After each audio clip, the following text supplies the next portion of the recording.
ఎవరికో పుట్టిన బిడ్డకి తానే తండ్రి అంటోంది అమెరికా. ఇంతవరకు ఇరాన్ దౌర్జన్యం చూసాం. ఇప్పుడు అమెరికా దౌర్జన్యం చూడబోతున్నాం. ఇరాన్ అడ్డుపెట్టి అమెరికా దోచుకోవడానికి ప్రయత్నిస్తుంది.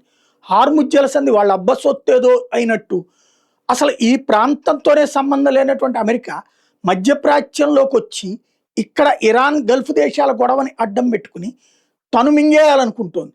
ఇక పైన గల్ఫ్ కిను ఈ ఇరాన్కి మధ్యన ఉన్నటువంటి దాన్నంట ఆ హార్ముజ్ జలసంధిని తను పర్యవేక్షిస్తుందట. 20% డబ్బులు ప్రపంచమంతా కట్టాలట. వాడి బాబు సొమ్ము ఏదో ఇచ్చినట్టు అక్కడేదో పెట్టుబడి పెట్టినట్టు. పోనీ పర్యవేక్షణ పరంగా చూసిన ఒమను ఇరాన్ అడగడమే తప్పు. వాళ్ళ సముద్రాన్ని వాళ్ళు ఎవడేమీ కాపాడట్లేదు. సముద్రం అనేటటువంటిది అందరికీ సంబంధించినటువంటి ఆస్తి. కానీ ఇప్పుడు ఇరాన్ మొన్నటిదాకా డబ్బులు వసూలు చేస్తానంటే తప్పు పట్టిన అమెరికా ఇప్పుడు తాను డబ్బులు వసూలు చేస్తానంటుంది.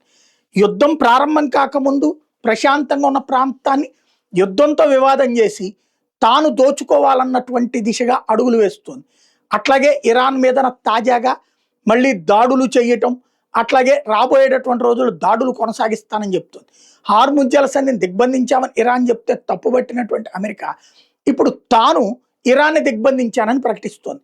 ఓవరాల్గా ప్రజలకి పాజిటివ్ కాకుండా నెగిటివ్గా ప్రపంచానికే దుర్మార్గ దేశంగా ఇరాన్ని చూపించి ఇప్పుడు అంతకంటే దుర్మార్గ దేశంగా తను ఇప్పటిదాకా లేదు 2 కోట్లు అడిగారంటేనే వామ్మో అనుకున్నాం. ఈడు ఏకంగా 20% అట. ఇంకా అంతకు మించిన దోపిడీ ఏమన్నా ఉంటుందా? ఇక్కడ బాబు సొత్తు ఏదో ఇచ్చినట్టు ఫీలింగు.